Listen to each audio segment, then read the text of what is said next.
Assalamualaikum warahmatullahi wabarakatuh. Selamat malam dan salam sejahtera untuk kita semua.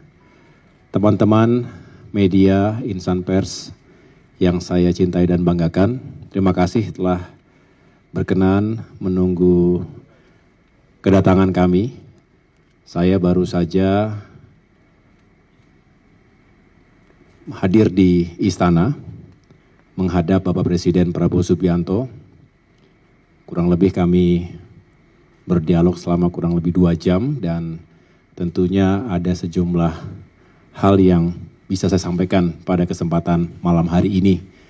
Sebelumnya saya ingin menjelaskan bahwa saya baru saja landing di tanah air dari tugas di Tiongkok yang seharusnya atau seyogianya juga akan dilakukan oleh Bapak Presiden Prabowo Subianto beberapa hari ke depan ini, tetapi tentu situasi di tanah air yang kemudian kami harus segera kembali, dan untuk itu pada saat pertemuan para pimpinan partai politik di istana, saya diwakilkan oleh Mas Edi Baskoro Yudhoyono selaku Wakil Ketua Umum Partai Demokrat dan juga Ketua Fraksi Partai Demokrat DPR RI dan Sekretaris Jenderal Partai Demokrat Bung Herman Hairon. Kemudian setelah itu juga ada sidang kabinet paripurna dan tentunya sama-sama kita juga mendengarkan press conference yang disampaikan langsung oleh Bapak Presiden Prabowo Subianto. Pada kesempatan kali ini izinkan saya dalam kapasitas sebagai Ketua Umum Partai Demokrat untuk menyampaikan sikap, pandangan, dan sekaligus melaporkan kepada segenap masyarakat Indonesia apa yang tengah kami lakukan menyikapi situasi terkini di tanah air. Bisa dikatakan beberapa hari terakhir ini di berbagai wilayah, terutama di Jakarta, terjadi dinamika yang luar biasa, yang serius dan perlu mendapatkan atensi penuh dari kita semua, seluruh elemen bangsa, bukan hanya pemerintah tentunya, karena kita ingin menghadirkan solusi agar tidak berkepanjangan. Dan tentu tanpa bermaksud mengulangi apa yang disampaikan oleh Bapak Presiden, tetapi tentunya kami sebagai bagian dari pemerintahan dalam koalisi yang dibangun bersama, tentu juga ingin mendukung penuh langkah-langkah yang telah ditetapkan oleh Bapak Presiden. Sekali lagi tujuannya adalah mencari solusi yang terbaik, meredakan situasi, dan pada akhirnya kita bisa kembali beraktivitas seperti sedia kala, dan yang paling penting juga mencegah terjadinya korban jiwa dan kerusakan di berbagai daerah. Pertama tentunya kami juga menyampaikan duka cita, bela sungkawa atas meninggalnya almarhum Afan Kurniawan dan sejumlah saudara kita di berbagai kota lainnya yang juga sungguh menjadi tragedi. Dan sekali lagi kita berusaha sekuat tenaga agar insiden tragedi tersebut tidak terulang di waktu-waktu mendatang. Demokrasi dan kebebasan harus mendapatkan tempat yang baik di negeri ini. Partai Demokrat selalu mendorong itu, tentu diletakkan pada koridor konstitusi, undang-undang, dan aturan yang berlaku di negeri kita. Hukum tentu harus ditegakkan, berlaku untuk semua, termasuk kami mendorong investigasi terhadap insiden yang telah terjadi, itu benar-benar bisa diungkap secara transparan dan akuntabel. Sekali lagi keadilan harus tegak di negeri kita. Dan ini berlaku untuk semua. Kami juga tentu menunggu hasil investigasi yang dijalankan oleh Polri terhadap jajarannya dan sekaligus juga menghimbau kepada siapapun untuk benar-benar kita menghormati dan mematuhi segala hukum, aturan yang berlaku di negeri kita. Mari kita cegah berbagai tindakan yang anarkis, karena selain itu membahayakan, provokasi dalam sebuah kekacauan di lapangan bisa saja menimbulkan korban jiwa atau mengakibatkan luka, sekaligus kerusakan bahkan kehancuran. Terjadinya pembakaran, penjarahan di sejumlah lokasi, baik terhadap institusi maupun terhadap pribadi, ini juga harus bisa kita cegah. Dan sekali lagi, mari kita hormati aturan yang berlaku dan kita memberikan ruang kepada para penegak hukum juga untuk bisa menjalankan tugasnya secara profesional. Ini negara kita sendiri, Partai Demokrat selalu melihat negara kita sendiri, bangsa kita sendiri, marilah kita juga selalu terbuka untuk mendengarkan aspirasi, masukan, kritik, selagi itu memang konstruktif, disampaikan dengan cara-cara yang konstitusional, dan tetap menjunjung tinggi persatuan dan perdamaian di antara kita. Saya rasa harus diberikan ruang seluas-luasnya. Sikap saling menghormati dan menghargai ini penting.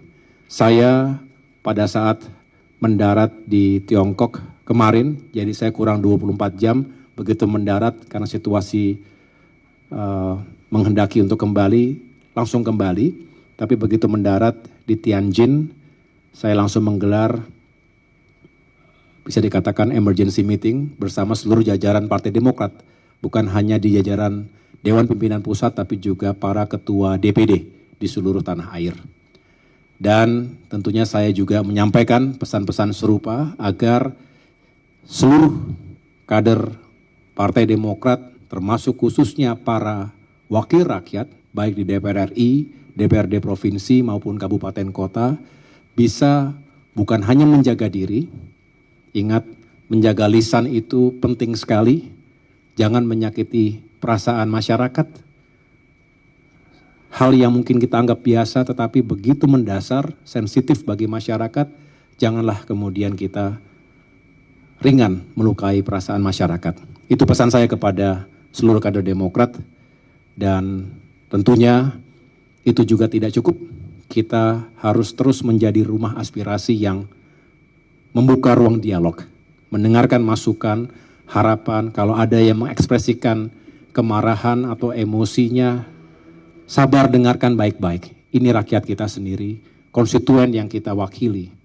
Kalau bukan karena rakyat yang kita wakili, tidak mungkin ada kita semua di sini. Tidak mungkin ada DPR atau DPRD yang seyogianya, sejatinya adalah rumah bagi suara rakyat. Suara rakyat adalah suara Tuhan, patut dan harus kita dengar baik-baik. Tentu disampaikan dengan cara yang baik. Lalu, kami juga setelah ini akan melakukan kembali, bisa dikatakan pertemuan yang lebih intensif.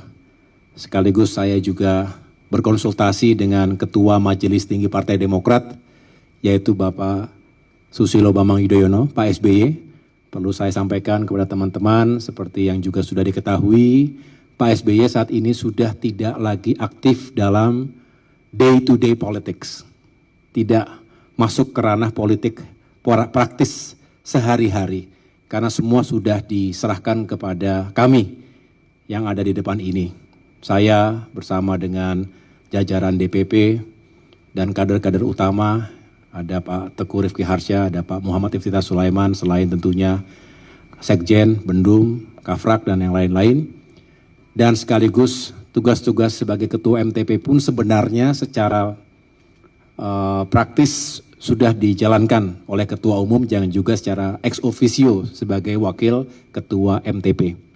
Namun demikian, khusus terkait dengan situasi terakhir ini, situasi nasional, beliau benar-benar menaruh perhatian khusus dan mengikutinya juga dengan cermat. Sehingga malam hari ini, sekembalinya saya ke tanah air, kami juga sudah mengumpulkan para kader utama, para petinggi Partai Demokrat untuk membahas langkah-langkah terbaik ke depan. Yang pertama tentu, Ketua Fraksi dalam kapasitasnya sebagai pemimpin para anggota DPR RI kami yang ada di Senayan juga sudah menyampaikan sikap secara tegas bahwa terkait dengan kritik termasuk desakan berbagai kalangan masyarakat agar ditunda atau dihentikan tunjangan yang dianggap kurang tepat dihadapkan dengan situasi saat ini, apalagi ada sejumlah anggota dewan yang mungkin mengungkapkannya secara kurang simpatik, kami dengan tegas mengatakan menolak. Jadi artinya kami tidak ingin itu menjadi isu yang berlarut-larut. Kita tolak karena sekali lagi suasana dan situasinya belum tepat. Itu paling tidak langkah awal yang beberapa hari yang lalu sudah disampaikan oleh Ketua Fraksi, namun malam hari ini saya tegaskan kembali. Namun yang lain-lain tentu membutuhkan solusi yang perlu dipikirkan secara komprehensif, karena urgensi dari situasi yang terjadi hari ini itu adalah kombinasi dari politik, hukum, keamanan, ekonomi, dan sosial. Dan banyak aspirasi masyarakat yang harus kami pahami dan kemudian carikan solusinya bersama. Kami juga tentu membangun hubungan dan komunikasi dengan partai-partai lainnya, dan semangatnya tentu sekali lagi mencari solusi bersama. Pada akhirnya kita ingin negara kita kembali teduh, damai, karena hanya dengan itu kita bisa kembali fokus pada pembangunan. Mari hentikan segala bentuk pengerusakan, pembakaran terhadap fasilitas-fasilitas umum, apalagi kemudian ada korban jiwa di situ.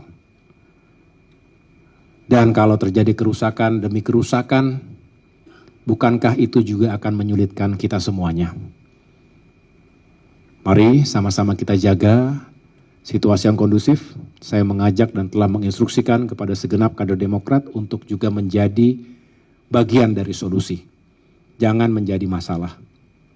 Tidak ada yang sempurna, tapi kita selalu mengevaluasi diri dan selalu ingin berusaha menjadi yang lebih baik, termasuk menjadi wakil-wakil rakyat yang lebih baik.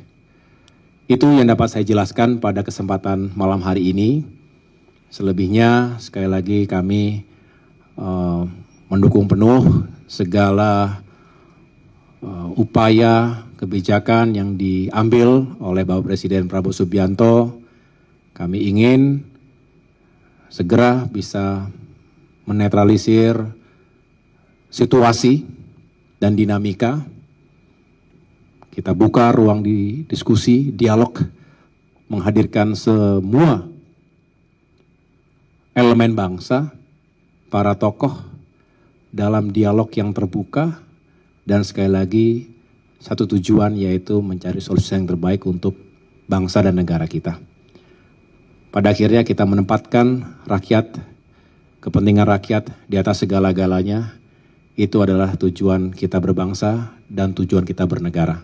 Demikian, terima kasih atas perhatian teman-teman sekalian. Kurang lebihnya saya mohon maaf. Wassalamualaikum warahmatullahi wabarakatuh.